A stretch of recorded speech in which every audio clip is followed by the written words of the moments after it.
Hello everybody, my name is Farmer Phil, and in today's video we are after getting a Teagle Tomahawk AU150 dropped down to us from Teagle Ireland. So Frank brought it down to us, so big thanks to them. And some of you did spot it in the calf video because people are asking where the wheel straw blower come from. This is it, this is where it come from. So we've had it a couple of days now. We've run it through on the 7618, 6270, and it's now on the 6290. Reason for that was 7618 had more work to do. 6270 started giving some wiring issues, so Robert was actually I had last night. He's the tractor fixed. There was a wiring loom. I might just show you that later on. And we put on the 6290 now just to use it while the 6270 is getting fixed. So we're going to just cut back to last night when I bedded the cattle with it, and then we'll pick it up then afterward, and we'll go through the machine and the difference between this machine and our own machine, which is the other side of the tanker.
We're just after putting on the new Teagle we have on demo onto the 6290, the new 90 as Eric calls it. It's broke, and we're just about to bed the wind on this. So they're up now.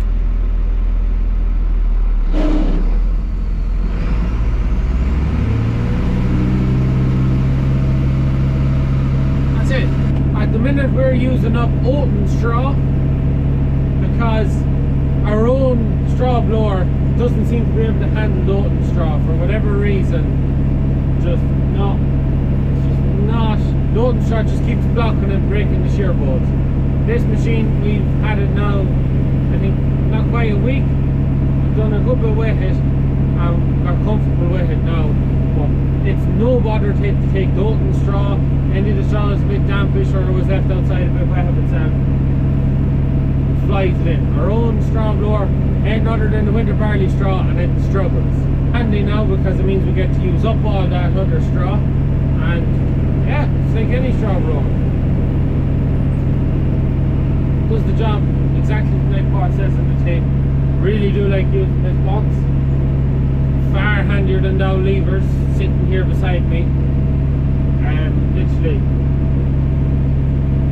like you just cannot beat a control box like that for handiness. Serious blow on this. You can blow when we bed the bulls next. You can literally blow it from one side, pull up on one passageway, do one side, and then blow it across the wall to the other side.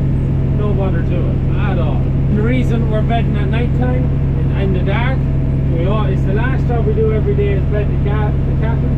The reason we do that is just like ourselves, everyone goes to bed at night, so put down fresh sheets for the cattle at night, and in that way they're lying down on the cleanest of the straw and they're happy out.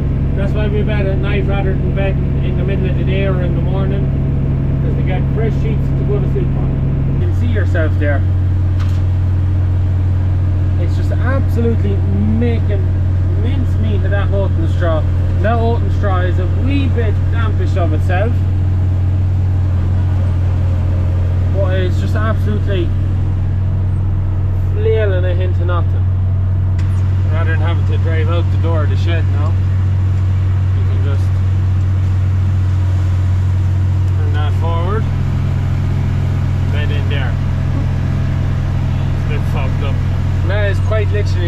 bedded in 8 minutes. And there's happy cattle now with nice clean sheets for the night. So now we'll just empty out the rest of this and then we'll go get a rubber bale and we'll go bed the bulls. A little bit harder just to back in and kind of do a little bit of manoeuvring than the mounted one, purely down to the mounted one. It's mounted. There's a bit more control over it. But it's not bad. It's not something I complain about. It's just a different way of doing it. But it takes, with the trail, it takes all the weight off the tractor. Unlike the mounted one, which puts all the weight on the tractor and you're carrying a lot of weight behind you. Whereas the trail, you've none of that weight on the tractor. I'll put down the camera till I get this loaded into it.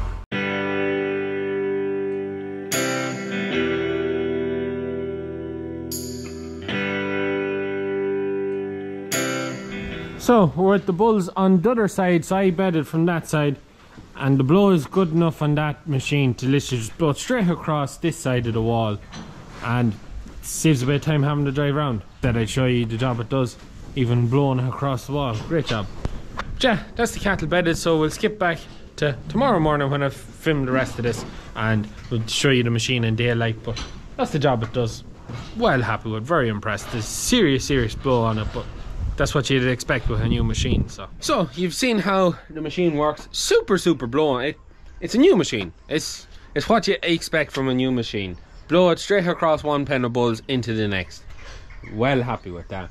But the big thing with this, now it is just on a few things that we've seen, it is an animal to eat straw. Absolute animal. If we look inside it, you can see the drum there. You can see the little hooks on the drum for pulling in the straw, and that just decimates the straw completely, and it's doing a superb job on our own straw. As I said, our own straw blower, for whatever reason, is just not fit to handle the oaten straw. Just can't break it up. It's pulling in lumps and blocking itself, breaking the shear pin. This, not a bit of bother to it. Even though some of the damn straw that was outside, not a bit of bother to it. It's just out. Our own straw blower, if it's not winter barley straw, it's kind of struggling.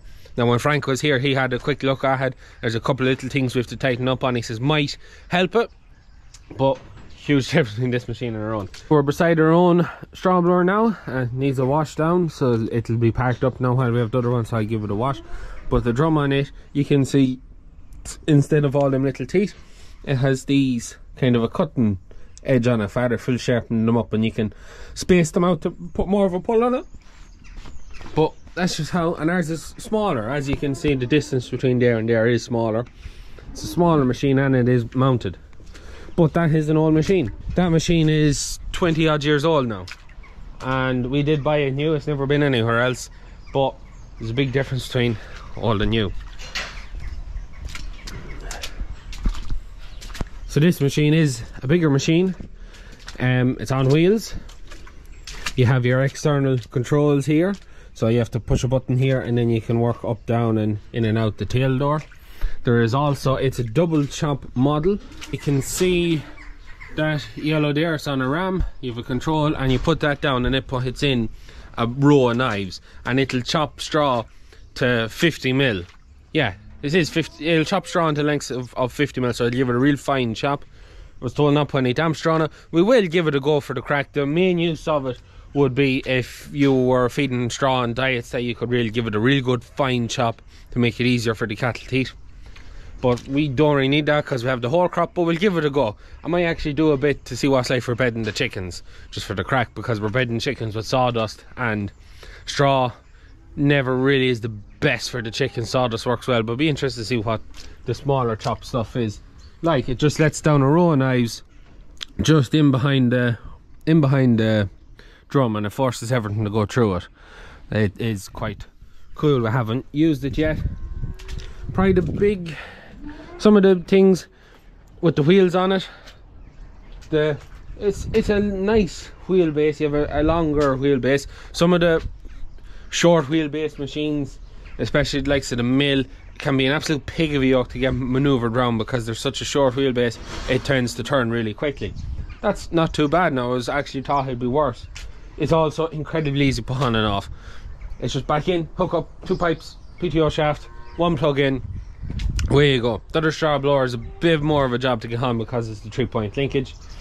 But with the 3-point linkage, you have a lot of manoeuvrability lining up to a bale. You just line the tractor, you have your bale. It's just a little bit more, but it's not bad. I thought it'd be worse. To be honest, I thought the wheelbase, a shorter wheelbase, would have made it worse, but that's it. There's not much more to say about it. It's a new machine. It's Bluetooth controls, so the control box in there works off Bluetooth. So there's a power cord goes to that, and then the power cord comes out and goes to the unit to power it up, but it's connected through Bluetooth. The electric controls are just so much easier than the levers, but the flip side is, like last night when I put it on, I had no power coming to me plug in the back of the tractor. So unlike the levers, that doesn't bother you, but with that it did, so I had to fix that before I could get going.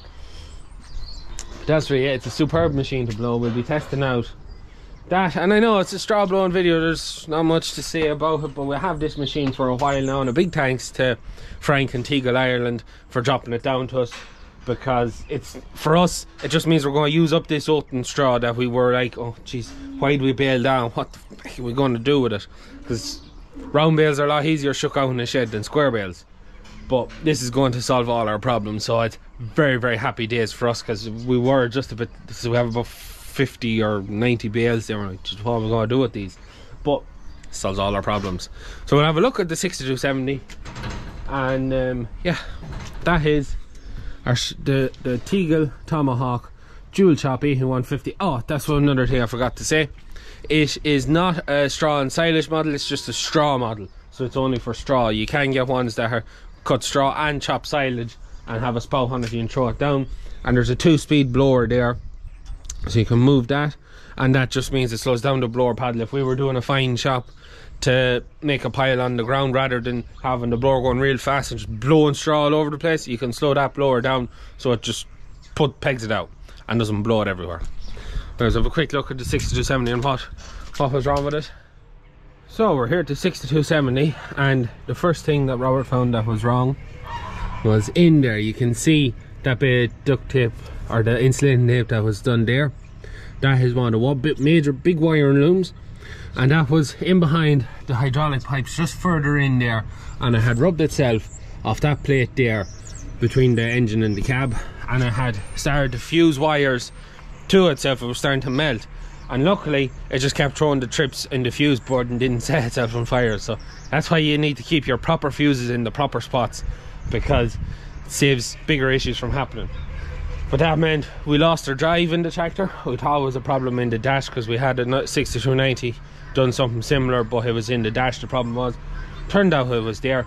There was a problem with the lift as well, and it turned out to be a corroded pin in the plug going into the 2 buttons at the back. Nothing major. Robert had it sorted in very little time at all. We had a quick look and route round, but we couldn't see anything, so we just said we'd get Robert. We're busy trying to get everything else done. Robert just come last night and he sorted it. But yeah, that's what it was. It's just at some point someone put in a new hydraulic pipes, probably to, I think he said, going to the orbital box, and the loom was the wrong side of the pipe and has started to rub. That's it. So that's the 6270. What was wrong, how it is fixed. Anyways, I think we're going to leave it at that for today's video. I hope you enjoyed it. I know it's straw blowing, not much to see, but big thanks to Teagle Ireland for dropping that down to us. Speeds up our bedding the cattle, because it is quite slow. And one more thing, I'm just looking at it. Yes, we're hoping in the next week or so we'll take the first cut off the gutters. You know, if we get some good weather, we might make hay out of it. I know it's doesn't look good, but it's just one of them jobs we haven't got around to yet, but we will. We've had a very busy November between the or even October, November, between the pumpkin patch, the wedding and everything, and we're still trying to get caught up on all the jobs that didn't get done over that space of time. So still on catch up. And there's the calves, not lost in them there, waiting for Liv to feed them. But anyways, we're going to leave it at that. As always, please like and subscribe to the channel. Videos every Tuesday, Thursday and Sunday. That's it for me. Good luck.